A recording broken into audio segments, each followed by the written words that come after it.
And, and it looks like it's 7 o'clock, so I'll let Teresa introduce our speaker tonight and we'll get started then. So, welcome everybody and enjoy the presentation.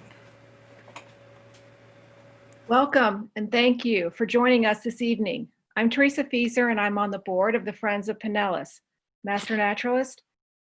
Friends of Pinellas Master Naturalist is a nonprofit environmental group supporting the mission of the Florida Master Naturalist Program to promote awareness, understanding, and respect of Florida's natural world.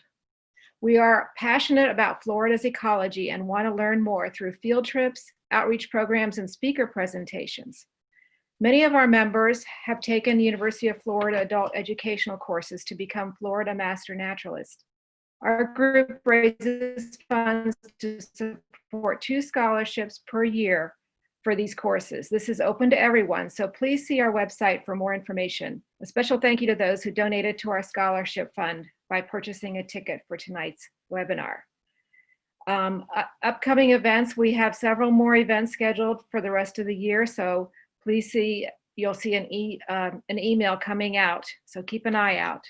Speaking of keeping an eye out, I'm excited to introduce Kelly Ryan, hurricane scientist at the Cooperative Institute for Marine and Atmospheric Studies, a division of NOAA's Atlantic and Oceanographic and Meteorological Lab, AOML, which is based out of Miami, Florida. It's a mouthful. Kelly, who regularly flies directly into the eye of hurricanes while on board NOAA's P3 aircraft, will share with us the importance of the measurements taken during these flights to the knowledge and forecasting of tropical cyclones. Kelly will also describe the environmental impacts of tropical cyclones beneath the ocean surface, especially the exceptional circumstances of hurricanes affecting Florida. Kelly's originally from the Chicago area and received her BS in physics and MS in atmospheric science from the University of Arizona. She began working at AOML in 2015 and has flown into the eye of hurricanes over 80 times. Kelly will speak for about 45 minutes tonight and then answer questions. During her presentation, you can enter questions using the chat button at the bottom of the page. Brian, our fearless moderator and fellow board member, will monitor the chat and ask Kelly as many of the questions as possible during the time we have allotted. We plan to end this program promptly at 8 o'clock.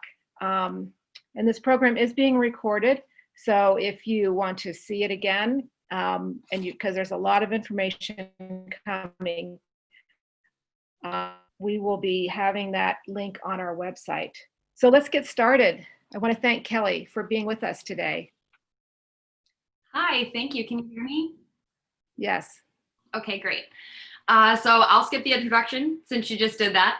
But this is a nice, beautiful picture of Hurricane Laura from this past, I guess, a couple weeks ago. And before I get into hurricane hunting, I'm going to explain to you a little bit about where the lab is located. So as Teresa said, it's in Miami, specifically on Virginia Key. Here's where the lab is located, and we have within our laboratory research on hurricanes, physical oceanography, and ocean ecosystems. We also have some resident crocodiles, which the large one is named Darwin, but I'm sure there are more at this point. In terms of the topics I'll be covering today, I'll start off with the structure of NOAA, as I kind of alluded to. NOAA is a big organization, and there are a lot of moving parts that are very important for hurricane hunting and reconnaissance operations into tropical cyclones. So I'll be starting with NOAA, and then I'll move on to a sort of background on tropical cyclones. And that will help me to motivate the reasoning behind why NOAA does perform these hurricane hunting operations. Once I go through what it's like to be on deployment and what a typical set of missions is set to be like, then I'll go through some of the environmental and hazardous impacts that anybody in Florida or along the coast, or even not along the coast, might experience due to tropical cyclones and their associated phenomenon. I realized I didn't click this video, but I'm gonna go ahead and play it anyway. So this is from Hurricane Lane. It's a sped up video of our Hurricane Hunter aircraft flying through the eye wall and into the eye. It's mounted onto the window, so you can't tell just how much turbulence is there, but you can see the rain streaks going across the window. And as you get into the eye, nice and clear, nice and stable, we reorient ourselves and head right back into the eye wall. So we typically do multiple of those passes on each mission. And as I said before, a lot of the line offices of NOAA are in coordination during these operations. The general idea of NOAA is to advance the understanding and prediction of the environment, and also to improve our preparedness of any events that might be impacting us. Oh my gosh, I have to keep clicking this thing. So I know there are 6 line offices and all of them are important, but for the purposes of this talk, I'll be focusing on 3. The first one is the National Weather Service, which many of you are probably aware of. And for the rest of the talk, I'll probably just be using NWS. The Office of Oceanic and Atmospheric Research is OAR, and the Office of Marine and Aviation Operations is OMAO. So within OAR, the research office of NOAA is where AOML resides, and within AOML is the Hurricane Research Division, which is where I'm employed and I conduct my research. Also in on these Hurricane Hunter operations is the National Weather Service. And within the National Weather Service, there is the National Hurricane Center, which you are probably very keenly aware of, but you may not be aware of the Environmental Modeling Center, who's in charge of all of our nation's numerical weather models that help us to forecast tropical cyclones in terms of the equations that we know to represent our atmosphere. And finally, OMAO, which houses our aircraft and maintains our aircraft for flights. They also crew our aircraft with non-scientist personnel. And as I said before, the other line offices do sometimes coordinate with us, and we also have other collaborators at universities and the private sector as well. So it's a big coordinated effort in terms of the reconnaissance. There's 3 types of aircraft reconnaissance operations, and they're based on which center or which line office is tasking it. So if a National Hurricane Center or NHC is tasking our hurricane hunters, they want to know how we can characterize a tropical cyclone right now. They want to know what's happening at the moment with whatever instrumentation that they can get inside of the storm. And this is important because a lot of other instrumentation can't get the necessary measurements that we need to understand what's happening within tropical cyclones.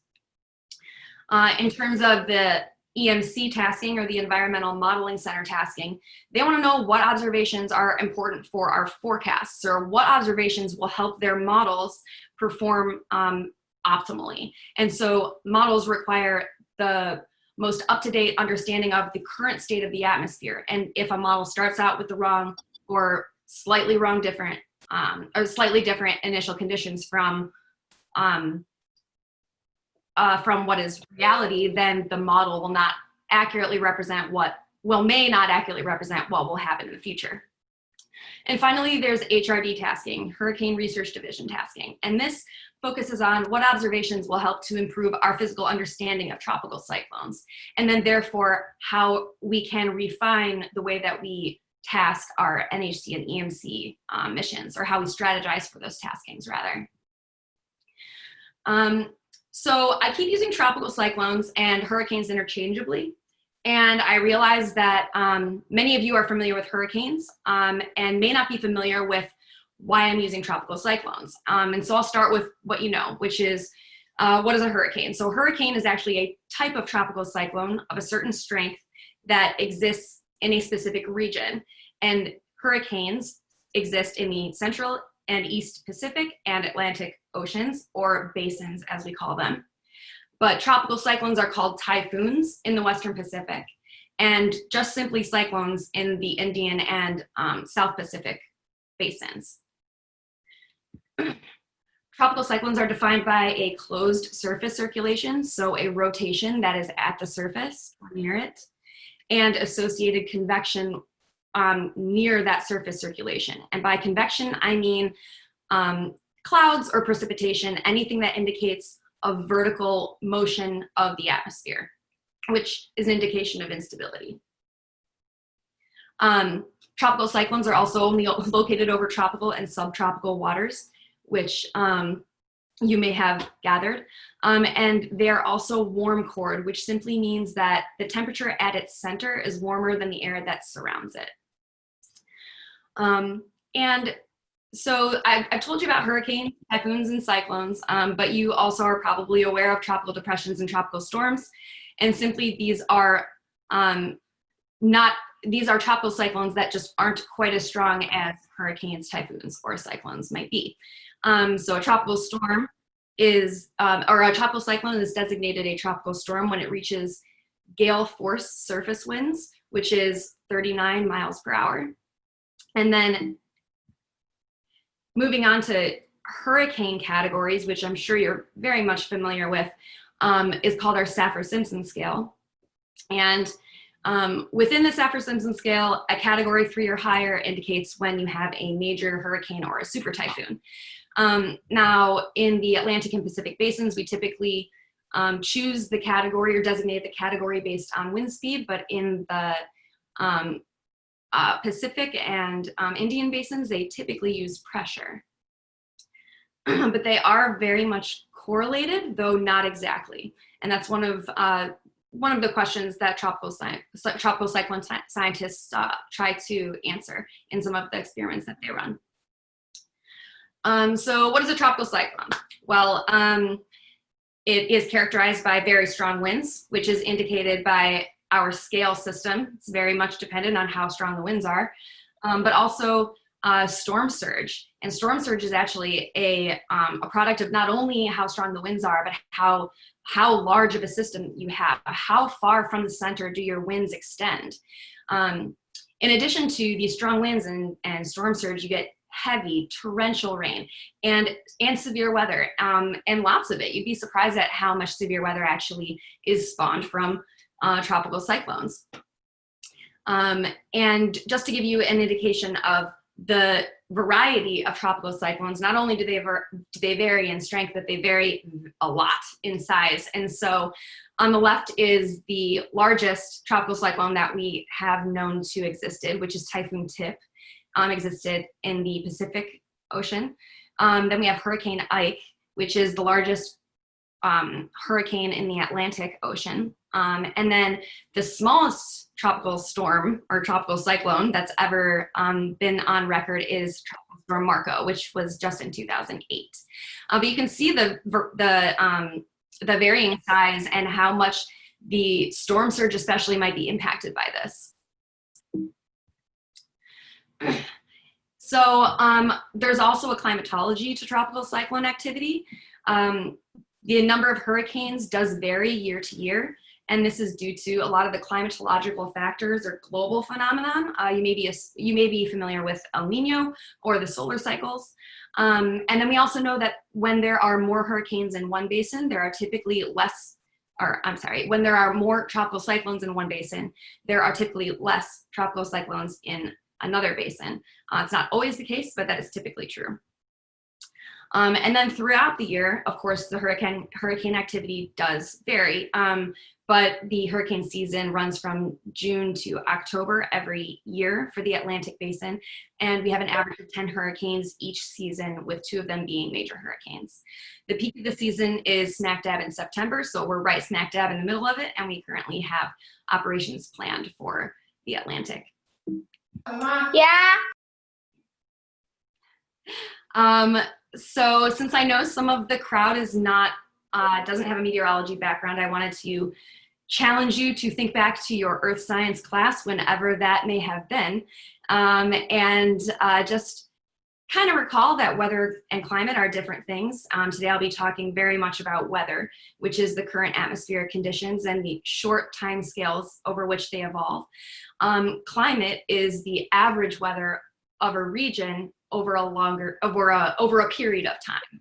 And so on the left, you can see an image of the temperature of the globe, where you see that the poles, it's 45 degrees Fahrenheit, whereas in South America, you have 80-degree temperatures at these specific locations. But if you average the temperature over the entire Earth, your temperature would be 58 degrees. And this, of course, would be a temperature averaged over all locations, over whatever period of time that these measurements were taken over. So the time scales really matter here. Okay. I also want you to remember about the vertical structure of the atmosphere. The atmosphere is a very thin layer above the surface, but it is a very active layer, and most of our weather actually occurs in the lowest part of it. So the composition, you might recall, is nitrogen, oxygen, and argon and greenhouse gases, which the largest one of those is water vapor. At different layers of the atmosphere, you have different temperature profiles where the temperature will either maybe decrease or increase with height.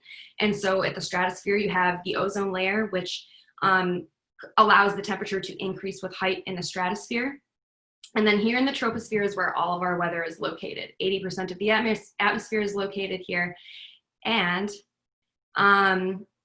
it is capped right at the tropopause, which is the border between the stratosphere and the troposphere when you think about it vertically. And so in the stratosphere, you have this stable layer because the temperature increases with height. And if you recall, hot air rises, and if it can no longer rise, it is no longer considered an unstable environment. So in the stratosphere, we have a stable, non-weather-like environment.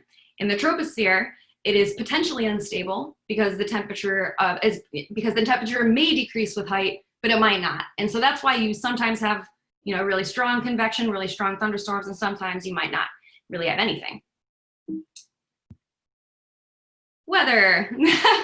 The weather is located in the troposphere, and this is important to know because I will be talking about the structure of tropical cyclones, which is capped at this border between the troposphere and the stratosphere, called the troposphere. All right, so the general circulation of the Earth is based on the Hadley cell model, which you might maybe recall the name of, and it basically arises from changes in temperature in multiple different ways. So you can think about how the sun is directed its light mostly at the equator some times of year, and less so at the poles during those times of year. And then when you have seasonal shifts, that direct sunlight changes the angle at which it hits the Earth. And so you have these shifts in where the changes in temperature might occur. And then you also have this added complexity of land. So water and land have different abilities to hold heat energy, and that causes their ability to decrease or increase in temperature to be different from each other. And so land has a smaller heat capacity, and so it would take less time to heat up land than it would water. Okay. So these temperature differences lead to pressure differences. You might recall the ideal gas law, or the equation of state, where PV equals nRT. P and T are related to each other, and differences in pressure most often correlate to pressure differences as well. And these pressure differences are what we call wind. And when we have wind on a rotating globe like our Earth, this moving air can be deflected by the Coriolis force. Okay. So on the top left is a cross section of what you would see from the surface and up to altitude. So you can understand that with a low pressure system on this left-hand side, that means that compared to the environment around it, there's less mass in the middle, and less energy in the middle, and so this energy needs to be refilled, or this balance needs to be regained, and so it requires the ingestion of energy from outside. And so when you have a low pressure system, air flows towards it, and when you have a high pressure system, air flows away from it. And when I had mentioned wind being deflected by Coriolis, the bottom right is what I mean. So say we have some random parcel of air, some random temperature, and it's that white box right here next to our low pressure system. This low pressure system is causing a pressure gradient force due to the difference in pressure, and that pressure gradient force is our wind, but because of the Coriolis force, it deflects our wind. And if we look at multiple locations around this low pressure system, you can see that a rotation is can be developed. Now, when a low pressure exists at the surface, remember that our atmosphere is vertical. So when something happens at the surface, there is a response in the upper levels. And so when you have a low pressure at the surface, air is converging towards it. It has nowhere to go but up. And then that upwards motion causes a high pressure to accumulate over the top of the low pressure system. And then vice versa for a high and low pressure system at the surface. So hurricanes are low pressure systems. They rotate cyclonically, which in the northern hemisphere means counterclockwise, and in the southern hemisphere means counterclockwise in the northern hemisphere and clockwise in the southern hemisphere. It is associated with rising air, as is indicated on that low pressure vertical diagram up at the top there, which means it's unstable. And at the center, we have a stable eye. And so that's generally what how a hurricane might look as it's developing.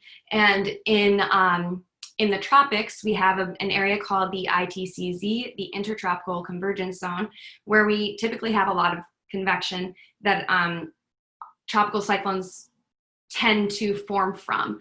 And in the Atlantic basin, these waves, as we call them, are African easterly waves, and they propagate to the west from Africa.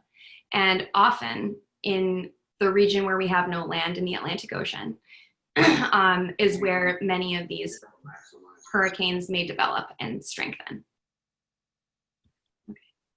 Okay. So it's not just enough to have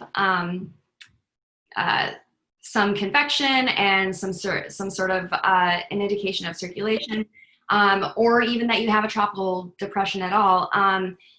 In terms of development, there are some pretty well-known conditions that would be considered favorable, and one of those is warm ocean temperatures, and this is relative to the atmosphere at the surface. And this is because this is the tropical cyclone's energy source. It's taking energy from the warm ocean beneath it and using it to enhance its winds.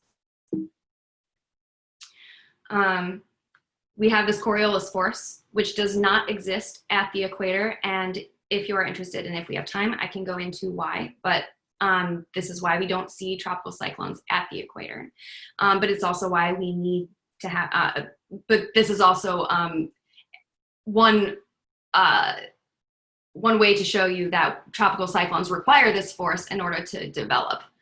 And then, of course, we need to have this convection, this conditionally unstable atmosphere, the ability for thunderstorms to form and then coalesce into a unit, into a system. We also know that there are other factors, though, that tend to be favorable for development. Those include very saturated mid-level environments, so high relative humidity, and this is so that the clouds that do develop don't just evaporate away.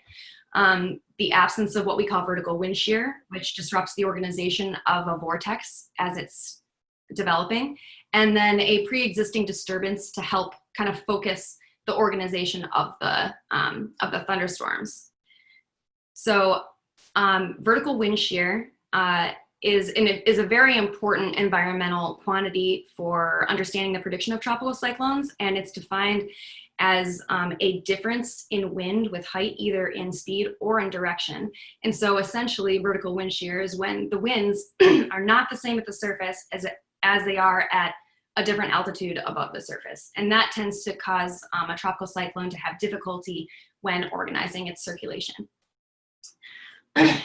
When it does organize its circulation, though, and it does mature, it has a structure that looks like this, where we have a low pressure at the center at the surface with cyclonic rotation This is a northern hemisphere tropical cyclone since it's going counterclockwise at the surface.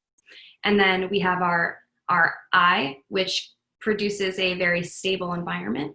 And then at the very top of our hurricane, the excess rotational energy is released and can also actually be enhanced to strengthen the hurricane further.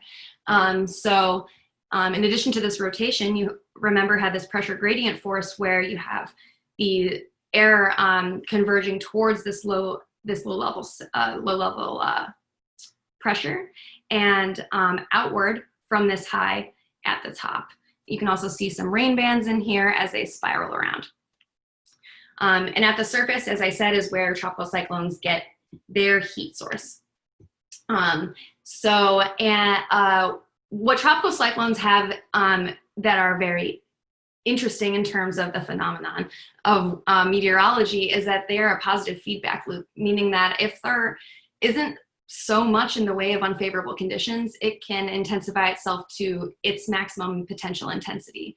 And this is because when energy is evaporated from the surface, known as a flux of energy, this enhances the convection, the ability for clouds to form, for air to rise, and this in turn lowers the pressure.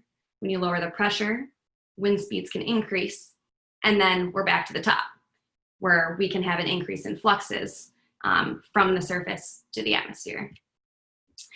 Hurricanes also interact with their environment, and they are steered by the large-scale flow around high and low pressure regions.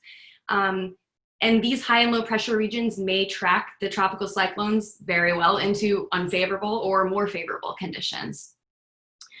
Unfavorable conditions, as I've sort of alluded to, are dry air and vertical wind shear. Dry air tends to suppress the ability for a tropical cyclone to maintain its clouds and its precipitation, and the vertical wind shear prevents it from aligning its circulation vertically from its surface to the top of the tropopause. And so you can see on the right is a satellite view of I think it's a hurricane, I can't remember which one at this point. There's very strong vertical wind shear, which is basically cutting off the tops of the clouds where you see this exposed low-level surface circulation. And this is the type of thing that makes it difficult for a tropical cyclone to continue to intensify. And this is because as it's tilted, the vortex is covering a larger area of water. And so the system has to compensate more, or has to work harder to extract energy from the ocean over this larger area. And so there are these known favorable and unfavorable conditions, types of phenomenon that we do know can help us predict tropical cyclones, but we don't really exactly know how hurricanes form. We don't know what causes hurricanes to rapidly intensify exactly. We have a few theories, and we have an accumulating data set in order to study that question. But it is of great importance since our numerical models struggle particularly with this aspect of tropical cyclones. We also want to know what kind of characteristics influence heavy precipitation associated with hurricanes. And then, of course, what data do we need to improve hurricane prediction? Okay. I'm going to pause here for a question, if you have any in the chat. And if not, I will move on. No, that's good. There's been some discussion on when you became involved with the weather, and I don't know if you want to talk about the end or how you became into hurricane hunting or whatever, but you can answer that as you would. Yeah, sure. I'll give you a quick answer, and then at the end, I'll give you a long answer if we have time. But I was originally interested in tornado research, and as a kid, I loved the Weather Channel and storm chasing, and my aunt is a pilot, and she introduced me to the hurricane hunters, and from then on, that was my dream. So everything that I have done for my career up to this point has been to lead me here. And now my research is focused very much on how to optimize the way we use our hurricane hunter aircraft. not just the fact that I'm now flying. So it's kind of been a progression, which has been great. Okay, so I'm going to move on so I can talk about forecasting a little bit. This is going to take a little bit of time, but if I have to, I will skip some of it. So tropical cyclone forecasting depends on forecasters and also numerical weather models. Some of these are dynamic models that rely on equations to determine the future atmospheric state. And then there are statistical models which rely on a large database, kind of like a climatology, that has been studied for trends. And both of these types of models require measurements of the current meteorological conditions. So in a weather model, we use a computer to calculate the expected conditions of the predicted state of the atmosphere by breaking up our atmosphere into a grid. And this is for our ability to computationally produce simulations that rely on our physics, on our equations, and also our observations, our measurements of the atmosphere. Don't let this scare you. I just put it up there so that you know what a model does. At every grid point, a model solves what's called the Navier-Stokes equation for fluid dynamics at each grid point, and calculates every variable that we need to know at each time step that we define. And we have to define our models based on what we want to study. And so this is called discretization, and it causes errors and errors due to approximation. But you have to do this because we don't have a way to calculate what the weather would be in an atmosphere that isn't in a grid because of our limitations in the computer world. But for the smaller phenomenon that we can't resolve with the resolutions that we choose, whether that be in time or in horizontal resolution, we have to be able to account for those smaller effects on the large scale dynamics. And so these are called parameterizations or physics schemes, and these account for different, what we call scales of motion. And so they're kind of like mini models within our larger numerical weather model. And that describes how energy of different scales of motion, from turbulence through global scales of motion, can be exchanged between different types of phenomenon or among different types of phenomenon. Okay, so by scales of motion,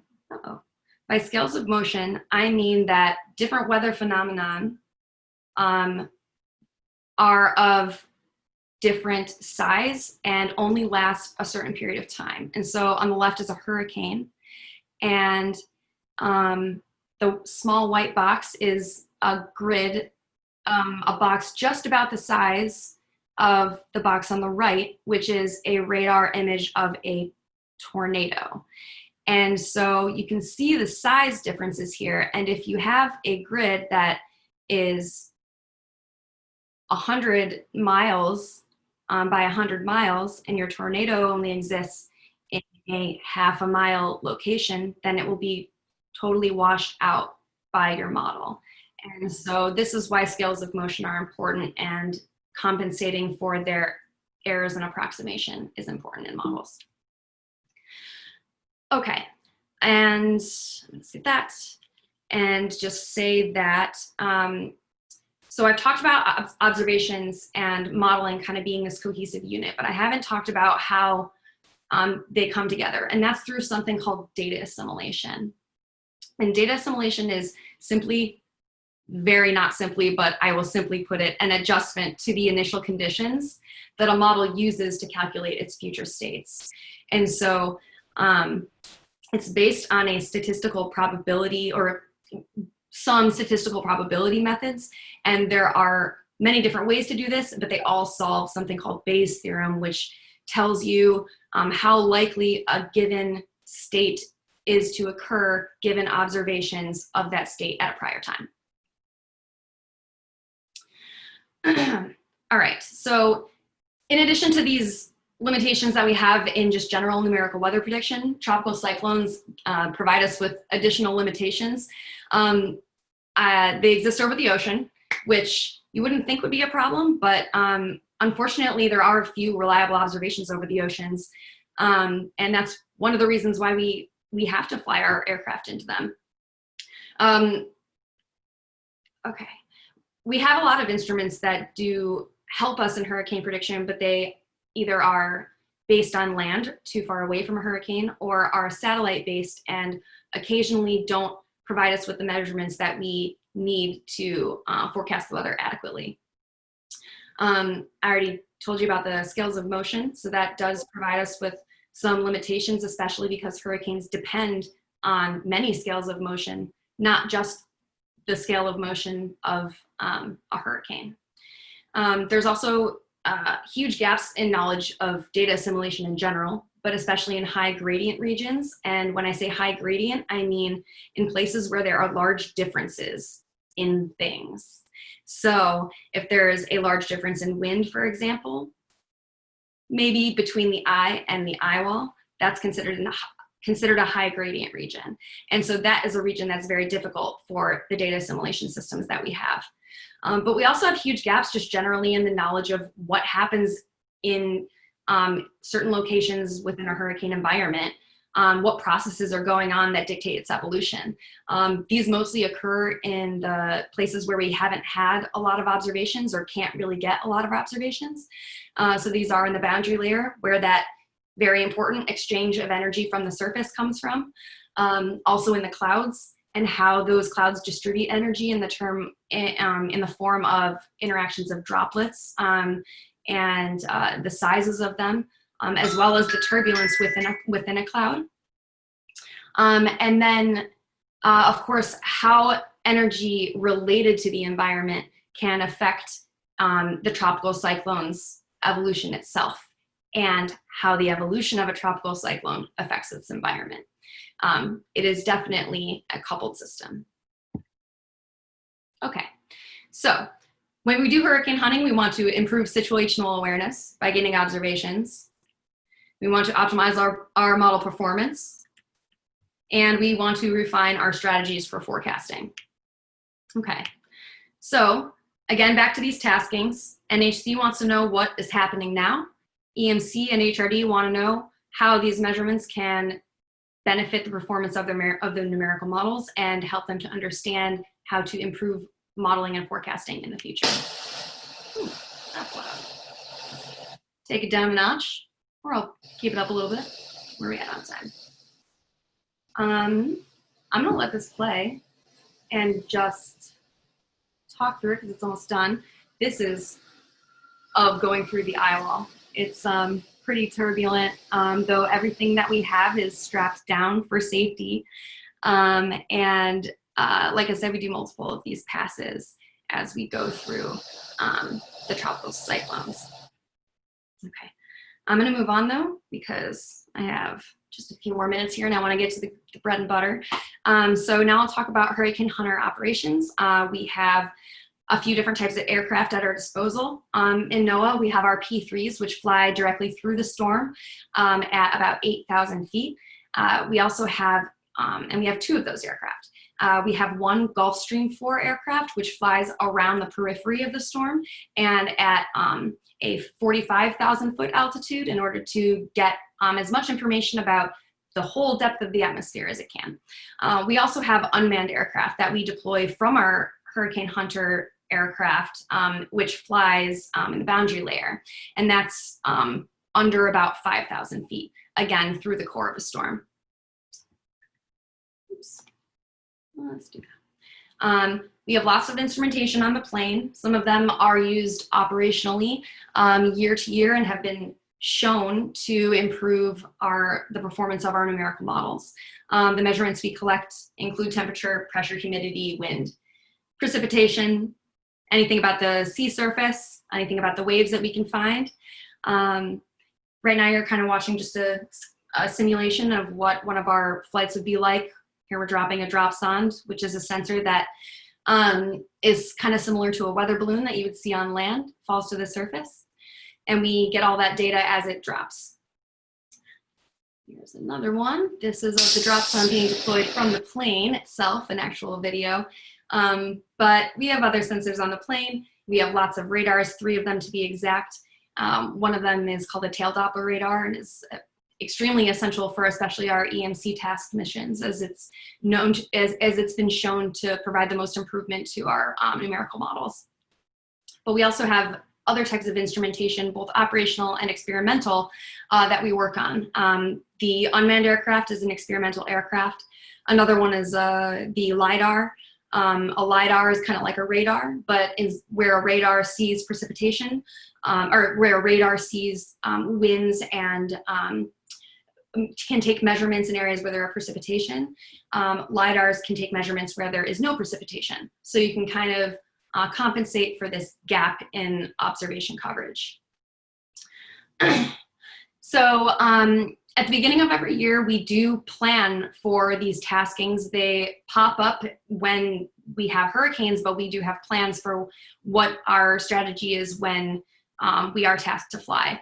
And so at AOML, we have our intensity forecast experiment goals, which aim to collect observations for not only model initialization and evaluation, but also to develop and refine our experimental instruments and operational instruments that we have on board, in addition to collecting new or improved measurements to understand the physical processes that dictate the evolution of a tropical cyclone. And that starts all with the creation of mission experiments. It's a very creative process. On the left bottom side is, or on the bottom left is a map of where our aircraft can fly out of, or typically fly out of in the Atlantic, though there are plenty of other locations in the US that NOAA can deploy from. And on the right is an example flight strategy of one of our experiments, a Genesis experiment, where they would like to do a survey of the conditions ahead of a potential forming tropical cyclone. And so this is the type of thing that goes into the planning of a mission experiment. When we plan these mission experiments, or when we create them, we really want to answer some of the big goals, or some of the big questions that the general tropical cyclone community has. And so the general tropical cyclone community has a lot of the questions they have because we don't have enough data in the areas that they need it at the life cycle stage that they need it. And so understanding where our gaps in knowledge are very important for us to obtain the measurements that will help our field. So when you look at the schematic here, we can see, well, our green line is where our P3 flies right through the storm. Our G4 is that yellow line going right around it.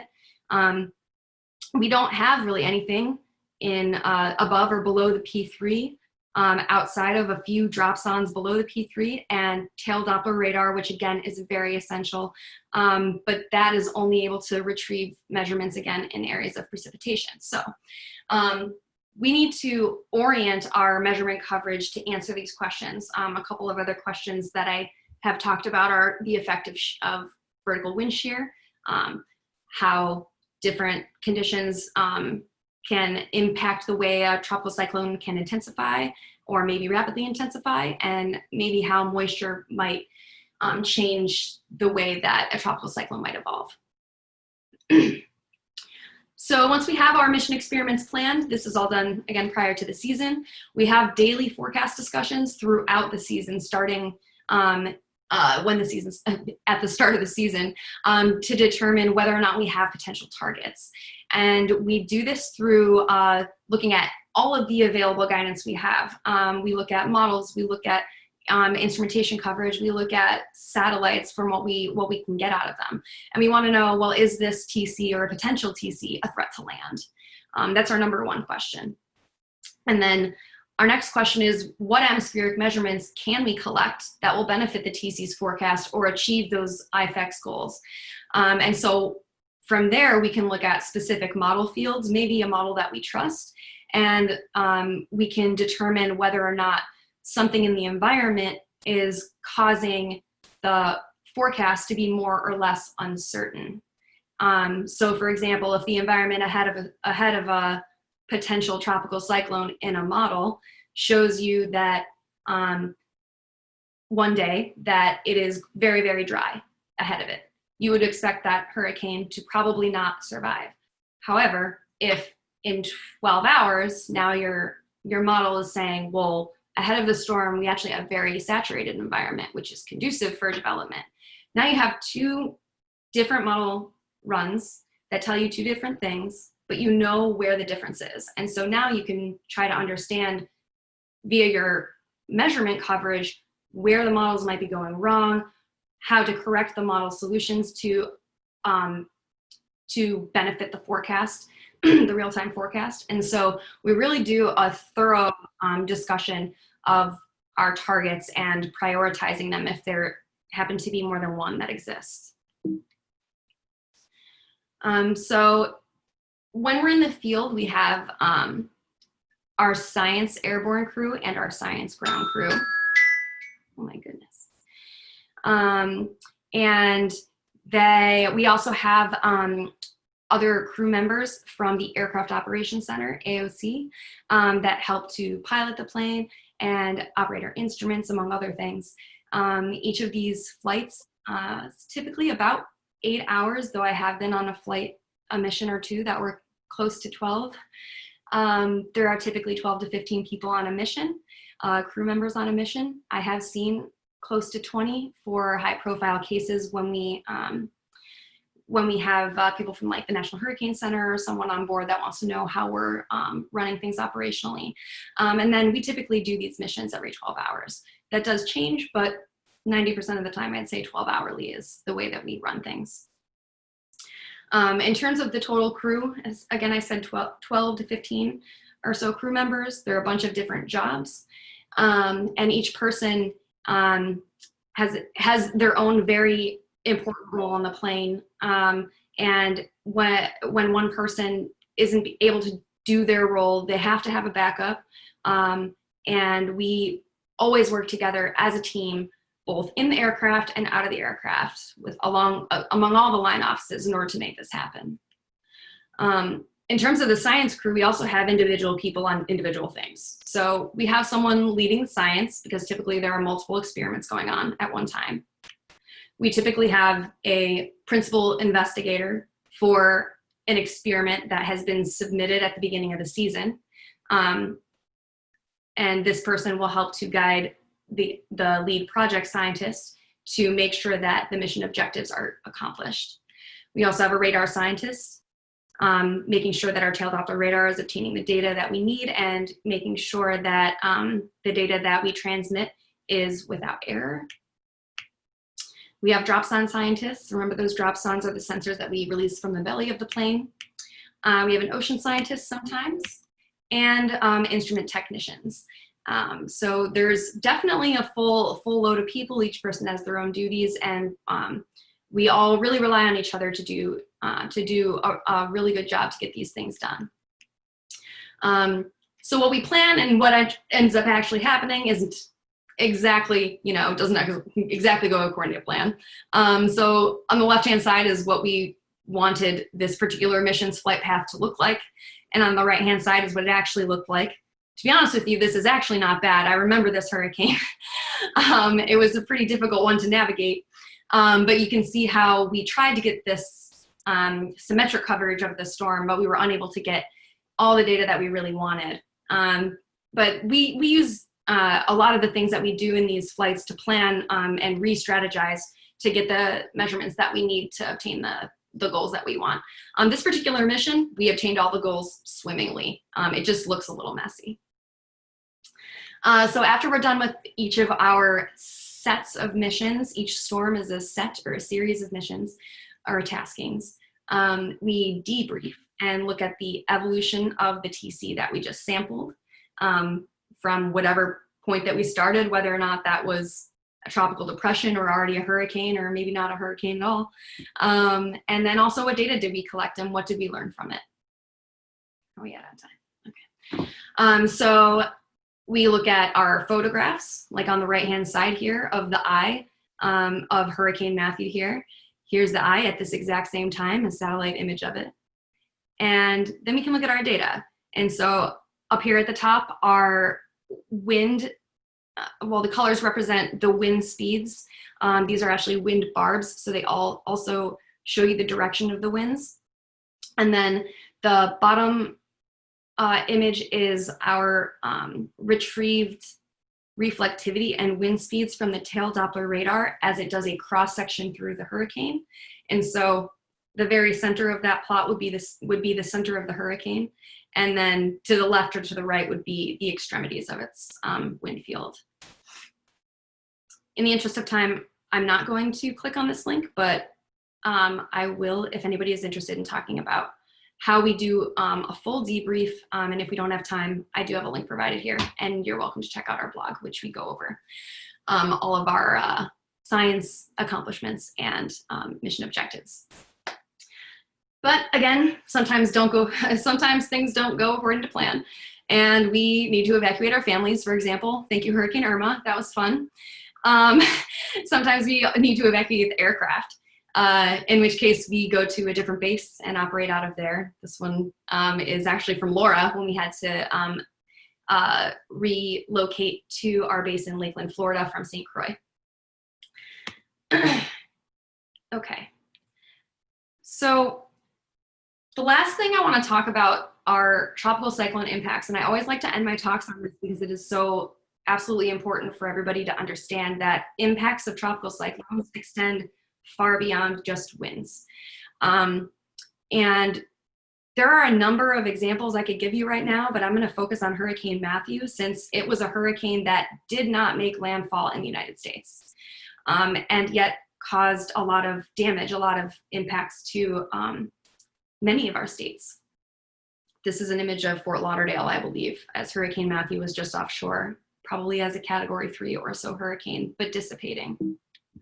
Okay.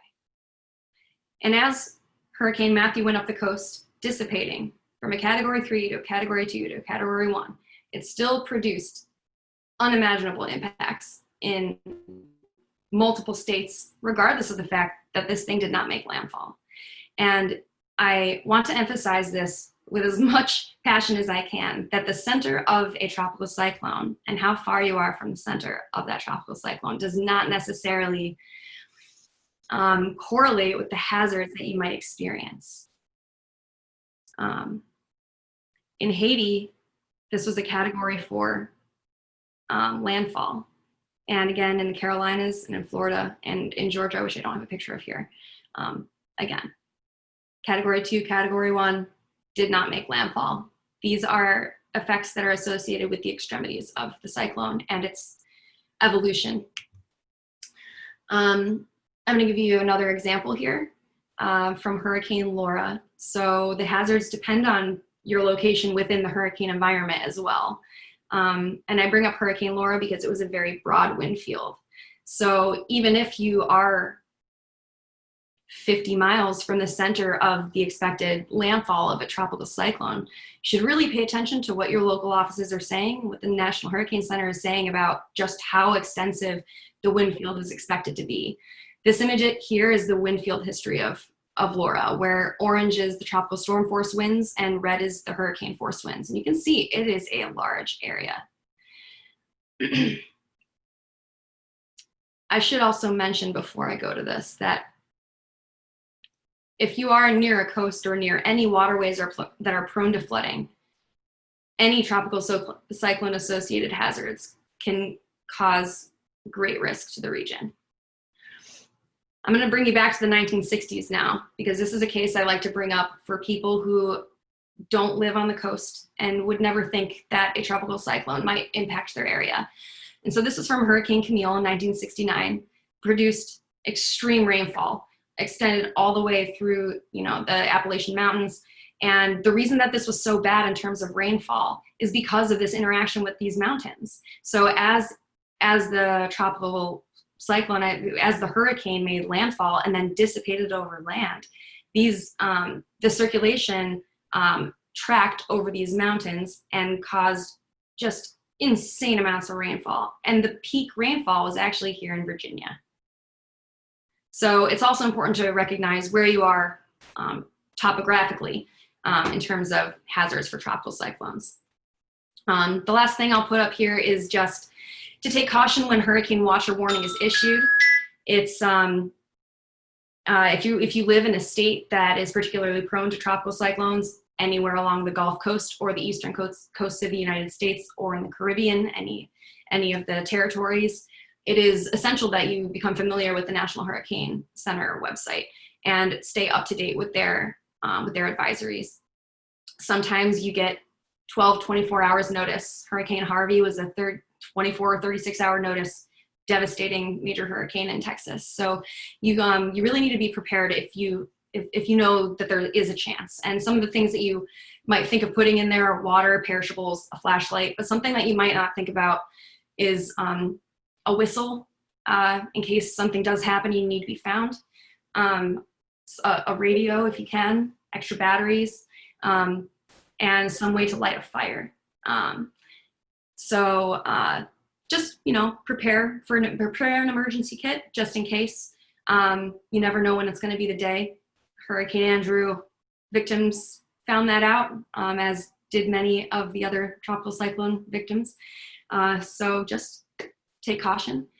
And I'll end with this video, which hopefully won't be too loud, and links to the blog that we write at the Hurricane Research Division, which goes over our operations as they arise during the field. And then we also do overviews of our debriefs to go over the science that we were able to accomplish during the missions that we have. We have a Twitter, we have a Facebook, and we also have a webpage. And if you have any burning questions that you don't feel comfortable talking about here, feel free to contact me directly. I'm more than happy to take those questions as well. So with that, I'll take questions, and thanks for your time. Thanks for calling in. Excellent, Kelly. Thank you. We did have a few questions. I got about 4 or 5 questions that were asked. One of them was, what is the effect from, they said, global warming or climate change on the prevalence of hurricanes? Are we seeing a difference, or are they having an effect? Yeah, that's a question I get a lot, and it's a really hard question to answer. And the reason is because we really don't have tropical cyclone records dating back far enough to make claims like that. We have theories about what we might expect to happen. For example, one that I like in particular is that because we are seeing an increase in temperatures, the ability for the atmosphere to hold water is greater. And so you can imagine that precipitation may be more heavy or maybe more widespread. So that could be a potential possibility, but in terms of frequency or strength or location, there really isn't a consensus. And so I guess that's the excitement of science. You got to find the data, use your theories, and then figure out whether or not your data and your theories match. So we're kind of in that stage right now. Okay. Another question we had is, they asked, how did indigenous people, or even people pre all this technology, how did they know when hurricanes were coming? Was there anything that they clued in on, or do we know of any historic data like that? Man, we do have data back to, I think, 1871. But in terms of indigenous people, I could make wild claims, but I'm not going to. Okay. But prior to satellites, forecasters had a very, very, very big job. They had to hand draw all the things that we have the luxury of using computers for, our fronts and our low pressures and our surface winds and our mid-level winds, and whether or not our moisture is going to dissipate or enhance, tropical cyclones. So I think the biggest difference is lead time, really, in terms of that, because as satellites were able to come online, you're able to identify tropical cyclones that didn't exist before.